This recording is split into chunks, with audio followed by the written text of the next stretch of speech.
어떤 왕이 동생의 반란으로 왕위를 잃어버리고 감옥에 갇히게 됐습니다. 그러자 사람들이 형을 감옥에 갇히고 새롭게 왕이 가두고 새롭게 왕이 된 그 동생을 비난하게 됩니다. 할 수 없이 동생은 감옥에 작은 문 하나를 만들고는 문을 열어놨습니다. 그리고 사람들에게 말합니다. 나는 형을 가두지 않았습니다. 문을 열어놨습니다. 그런데 그 문은 너무나 작은 문이었습니다. 당시 왕이었던 형은 너무 뚱뚱해가지고 그 문으로 나올 수가 없었습니다. 문이 열려 있으나 마나입니다. 그리고 동생은 매일같이 형이 좋아하는 음식을 잔뜩 마련해가지고 감옥에다가 넣어주었습니다. 왕이었던 형은 굶어야 체중도 빠지고 그래야 그 좁은 문을 통해서 나올 수 있는데 매일 동생이 가져다 주는 음식을 먹고 체중을 줄일 수가 없었습니다. 차일피일 미루다가 배부르게 먹던 그 왕은 결국 작은 문을 빠져나오지 못하고 종신토록 그 감옥에 있었다라는 이야기입니다. 동생이 차려주는 진수성찬은 사실은 그 형에 대한 시험이었습니다. 그는 매일 감옥에 앉아서 내가 만일 날씬하다면 이곳을 빠져나갈 수 있을 텐데 라고 한탄했다라는 것입니다. 오늘 우리가 읽은 말씀에서 사단은 예수님에게 내가 만일 하나님의 아들이거든 이라는 말로 예수님을 시험합니다. 우리는 성경을 읽다가 사단 마귀가 있다 그리고 시험이 있다 라는 것을 읽을 때가 있습니다. 이때 우리는 이것을 어떻게 받아들입니까? C.S. 루이스라고 하는 사람은 스크루테이프 편지라는 책에서 우리가 마귀에 대해서 잘못 생각하는 것이 있다라고 말합니다. 하나는 마귀를 믿지 않는 것이다라는 겁니다. 그리고 또 하나는 마귀에 대해서 지나치게 호기심을 갖는 것도 긍정적이지 않다라고 말합니다. 다시 말하면 이성적으로 신앙생활을 한다고 하면서 마귀의 존재를 부인하는 것, 그건 바른 믿음의 태도가 아니라는 겁니다. 그렇다고 해서 극단적으로 삶에 일어나는 모든 안 좋은 일은 전부 다 마귀가 하는 일이라 생각하는 건 역시 바르지 않다라는 겁니다. 어떤 분들은 이렇게 말합니다. 성령 충만하지 않아서 그렇지 성령 충만하면 마귀의 시험을 받지 않는다라는 겁니다. 그러나 오늘 우리가 읽은 말씀을 보면 성령 충만하다고 해서 마귀의 시험이 없는 건 아니라는 겁니다. 1절 말씀을 보면 예수께서 성령으로 이끌렸다라고 말씀합니다. 성령으로 인도하심을 받았다라는 겁니다. 이 말씀을 누가복음 4장 1절은 이렇게 기록합니다. 예수께서 성령의 충만함을 입어 성령에 이끌리시며 마귀에게 시험 받으셨다라는 겁니다. 성령 충만했던 예수님에게도 시험이 있었습니다. 오히려 시험이라고 하는 건 살아있는 믿음의 사람들에게 도전이 되기도 한다라는 것입니다. 우리가 꽃을 보면서 이 꽃이 참 예쁘다 싶어서 다가가서 보면 놀랍게도 조화인 경우들이 종종 있습니다. 우리가 꽃을 볼 때 조화와 생화의 차이가 어디 있습니까? 조화는 벌과 나비가 찾아오지 않지만 생화는 찾아온다라는 것입니다. 죽어있는 믿음이 아니라 살아있는 믿음일 때 오히려 사단의 시험이 찾아온다라는 것입니다. 어떻게 보면 시험은 그 믿음이 살아있다라고 하는 것의 증거가 되기도 하는 것입니다. 그런데 오늘 우리가 읽은 말씀의 결론이 시험이 있다라고 하는 것은 아닙니다. 예수님께서 시험을 받으셨지만 믿음의 능력으로 시험을 이기셨다라는 것입니다. 우리 삶 가운데 또 올 한해 믿음의 여정을 걸어갈 때 시험을 만나지만 예수님께 주신 은혜와 능력 가지고 시험을 이기는, 시험을 넘어서는 복된 교우들 되기를 주의 이름으로 축복합니다. 마귀는 어떻게 예수님 시험합니까? 오늘 우리는 어떻게 이 시험을 이길 수 있습니까? 오늘 말씀을 중심으로 몇 가지로 함께 은혜를 나누고자 합니다. 첫 번째로는 찾아오는 시험을 물리치라라는 것입니다. 사단이 예수님을 시험하기 전에 반복하는 말이 있습니다. 3절과 6절을 보면 내가 만일 하나님의 아들이거든 이라는 말입니다. 하나님의 아들이거든 이라는 말은 하나님의 아들인 걸 인정하는 것처럼 들립니다. 그런데 여기에 만일이라는 말을 붙이게 되면 이제 그건 의심하는 말이 됩니다. 내가 만일 하나님의 아들이거든 이라는 이 말은 정말 내가 하나님의 아들이냐? 라고 하는 그런 말입니다. 지금 예수님에게 의심을 던지고 있습니다. 오늘 우리가 읽은 말씀의 앞단락에는 어떤 말씀이 있습니까? 예수님께서 세례를 받으시는 말씀입니다. 요단강에서 예수님 세례 받으셨을 때 하늘이 열리는 걸 보았습니다. 뿐만 아니라 성령이 비둘기같처럼 임하는 체험도 했습니다. 무엇보다 이는 내 사랑하는 아들이고 내 기뻐하는 자라라고 하는 음성을 들었습니다. 요단강에서 세례의 경험이라고 하는 것은 흔들릴 수 없는 믿음의 확신을 갖게 되는 그런 사건이 됩니다. 그런데 이런 은혜의 자리에 사단은 예수님에게 시험합니다. 만일 하나님의 아들이거든 이라는 겁니다. 내가 하나님의 아들이라고 스스로 생각하고 있다면 내가 스스로 증명해봐라 라는 것입니다. 요단강에서 받았던 그 많은 은혜가 충분한데도 불구하고 의심을 던지고 있는 것입니다. 예전에 어른들이 아이들에게 했던 농담 가운데 이런 것이 있습니다. 너 사실은 다리 밑에서 주워왔어 라는 겁니다. 그러면 처음에 아이들이 어떻게 합니까? 들은 척도 안 합니다. 그러면 어른들이 여러 가지 증거를 들이댑니다. 봐라, 내 아빠는 얼굴이 길주름한데 왜 넌 얼굴이 동그라니? 엄마는 눈에 쌍꺼풀이 있는데 왜 너는 쌍꺼풀이 없니?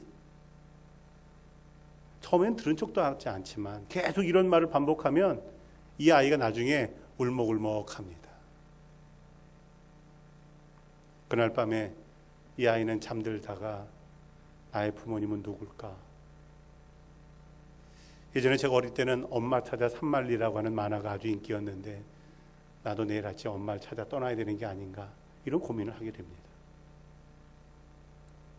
시험이 찾아올 때 사단 마귀는 우리에게 내가 정말 하나님의 자녀니? 라고 질문합니다. 의심과 회의를 줍니다. 그때 우리가 우리 자신을 돌아보면 우리 자신이 하나님의 사랑을 받을 만한 자격이 없다라는 사실을 깨닫게 됩니다.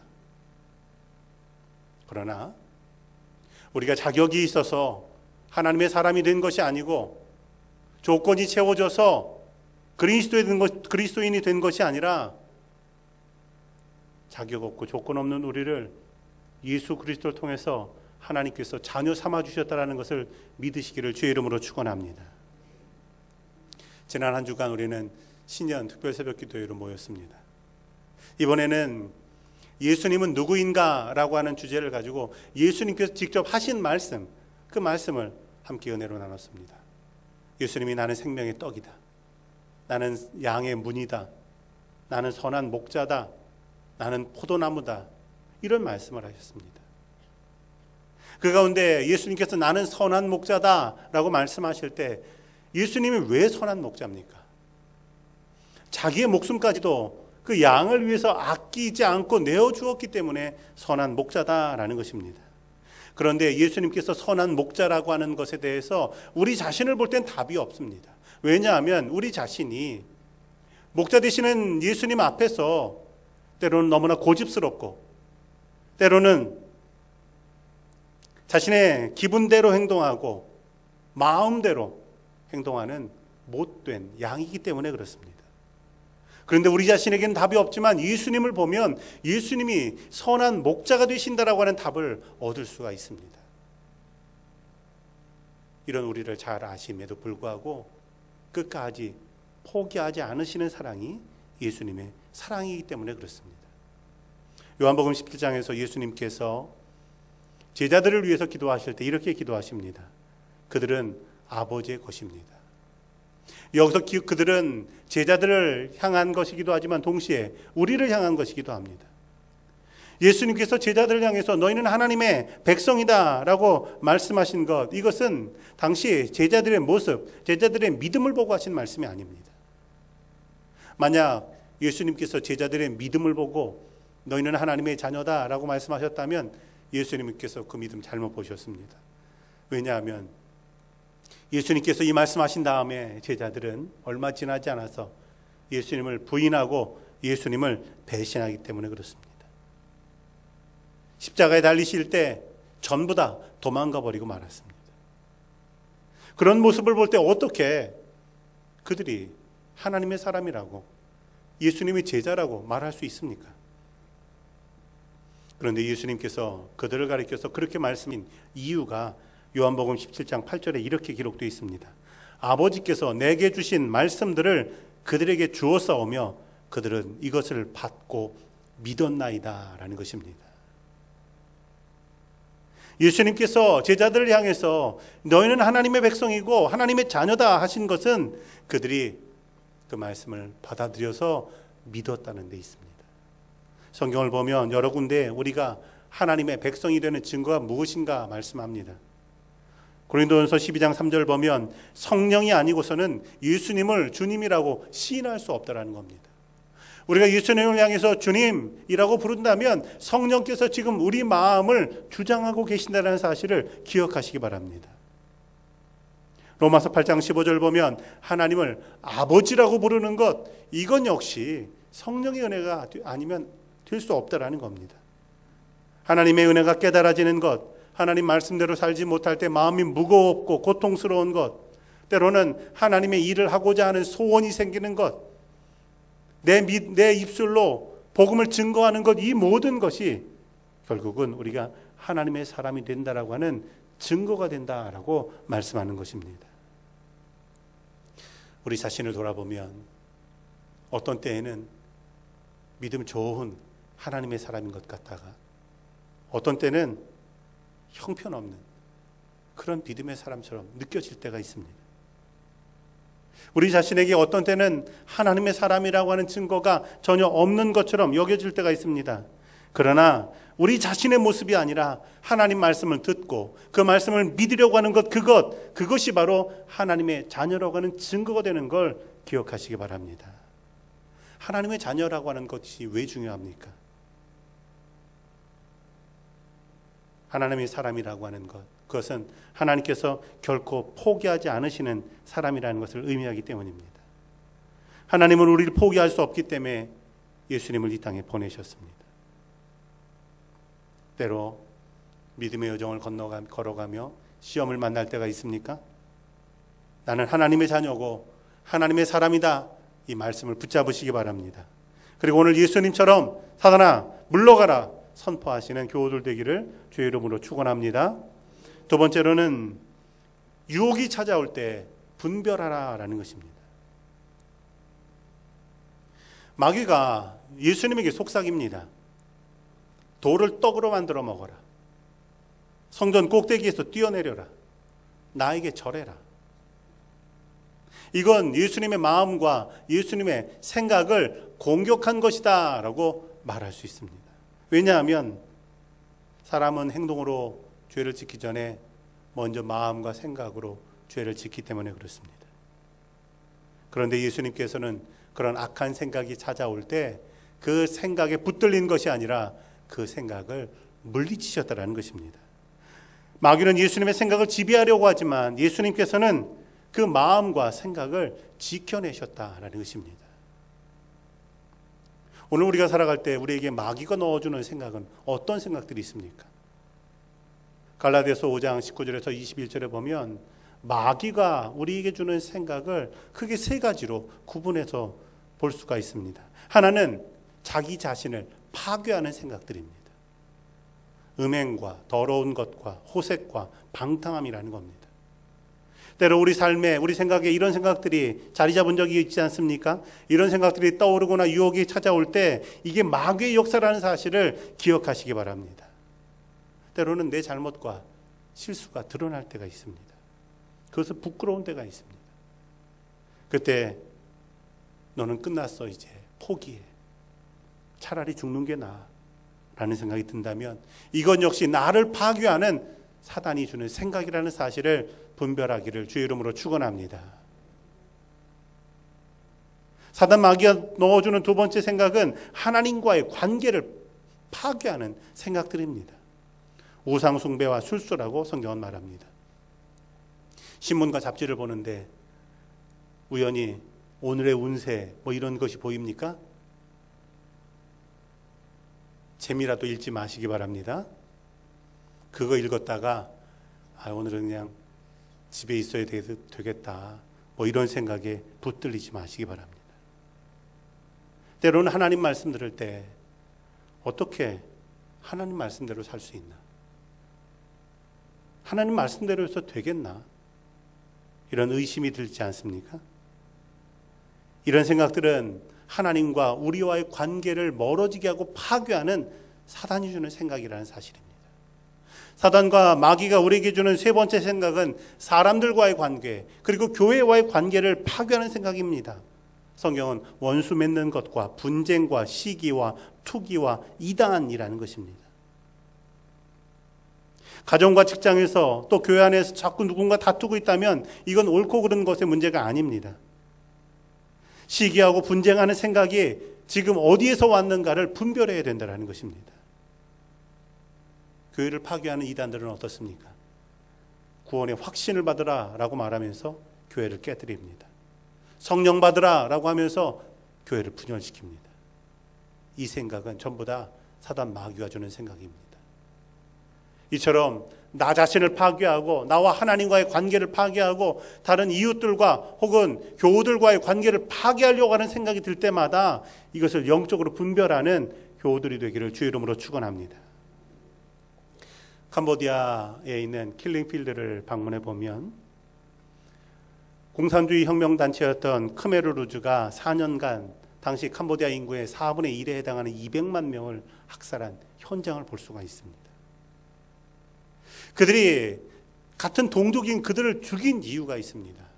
이유는 농민 천국을 이룩하려고 하는데 농사 짓는데 도움이 되지 않는 사람들은 다 죽여 없애야 된다라고 하는 그런 생각 때문이었습니다. 농사 짓는데 필요 없다고 생각하는 사람들, 어떤 사람을 찾을까 하다가 안경 낀 사람, 외국어 할 줄 아는 사람, 외국 물건 가진 사람, 손을 만져봤는데 손에 굳은 살 없는 사람, 교사, 종교인, 이 사람들을 전부 다 죽였습니다. 이상적인 농업국가를 건설한다고 하면서 사람을 죽이는 방법을 선택합니다. 그 전까지 캄보디아라고 하는 나라는 동남아시아에서 농업으로 풍요로운 나라였습니다. 우리나라에서 6.25 전쟁이 터졌을 때 수많은 쌀을 원조했던 나라입니다. 그런데 오늘날 그 나라는 세계에서 가장 가난한 국가 가운데 하나가 됐습니다. 왜 그렇습니까? 파괴하려는 생각, 죽이는 생각, 그 생각이 결국은 사단 마귀의 생각이었고 오늘날 그들을 그렇게 만들었다라는 것입니다. 오늘 말씀을 보면 사단 마귀가 예수님의 생각을 지배하려고 합니다. 그러면 이렇게 되겠다 저렇게 되겠다 말하지만 사실은 그 모든 게 신기루 같은 것입니다. 성경에 나와 있는 첫 번째 시험이 누굽니까? 아담과 하와입니다.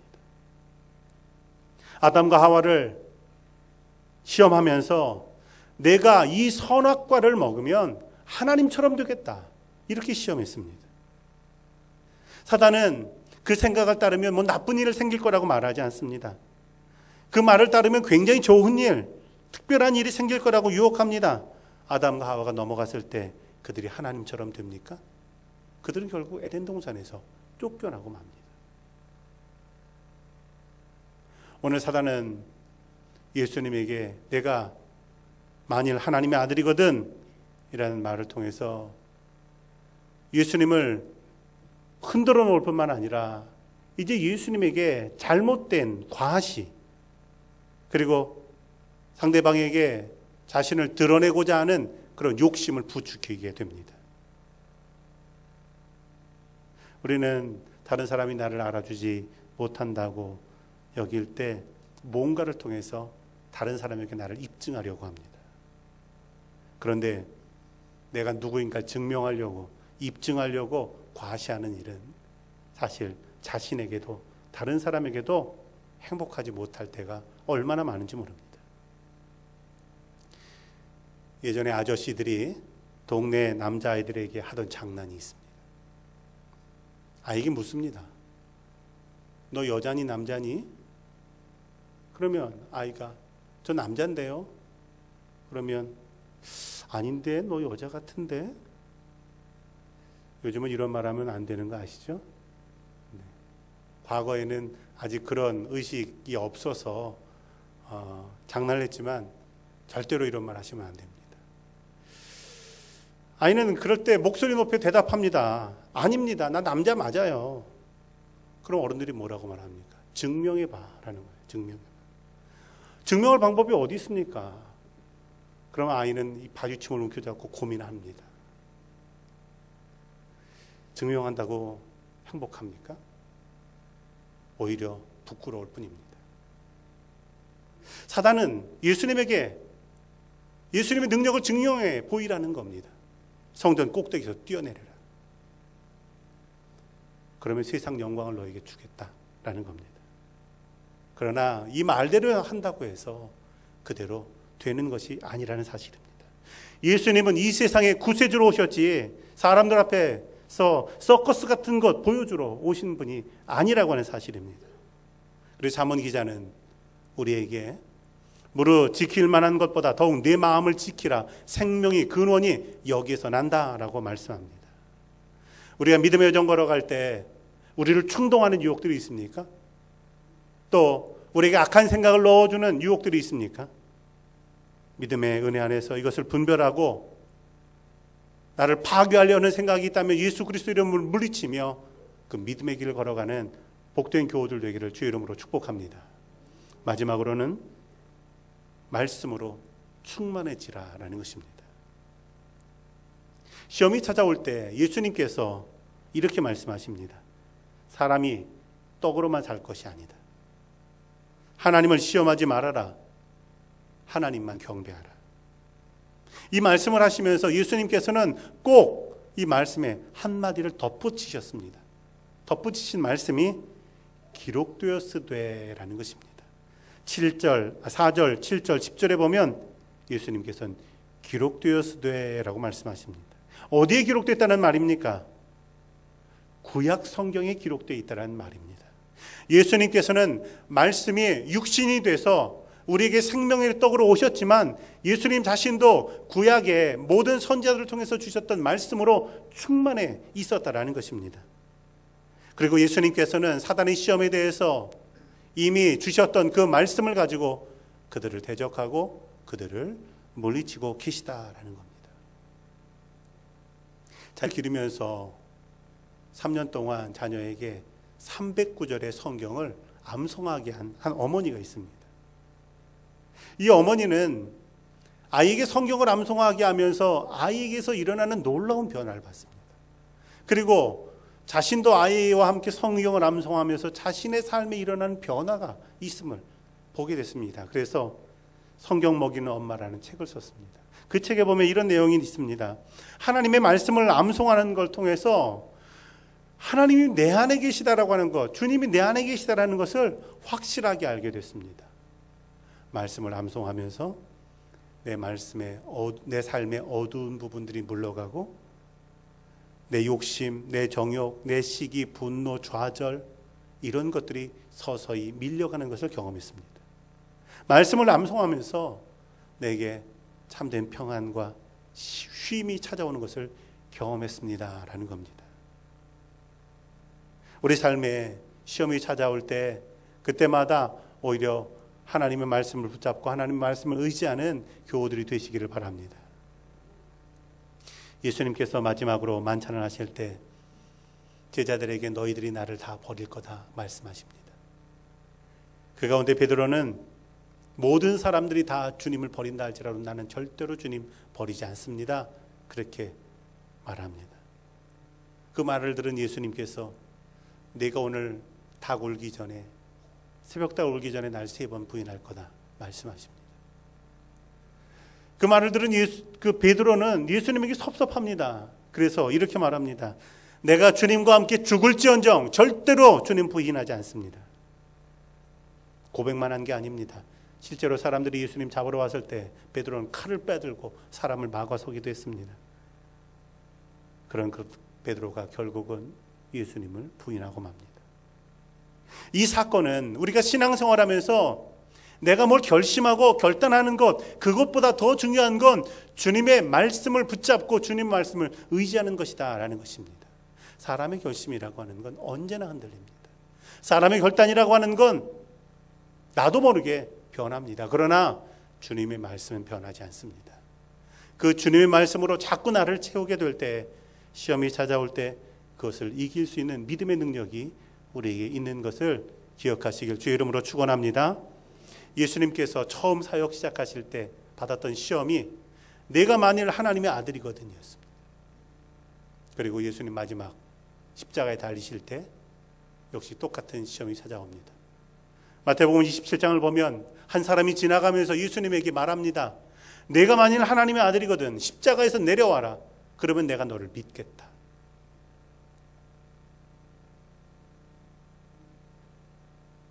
예수님은 그런 시험이 찾아오지만 그러나 주님 말씀을 의지하며 그 십자가의 고통을 견디시고 결국은 부활의 주님으로 다시 오시게 됩니다.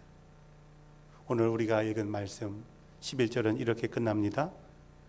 마귀가 떠나고 천사들이 수종 들더라. 승리하셨습니다. 예상치 못한 순간에 시험은 우리 가운데 찾아옵니다. 시험 가운데 있는 우리들에게 예수님께서 말씀하신 걸 기억하시기 바랍니다. 담대하라. 내가 이미 세상을 이기었노라. 때로 만일이라는 시험이 찾아올 때 주님 말씀 붙잡고 그 만일이라고 하는 것을 뛰어넘는 복된 성도들 되기를 주의 이름으로 축복합니다.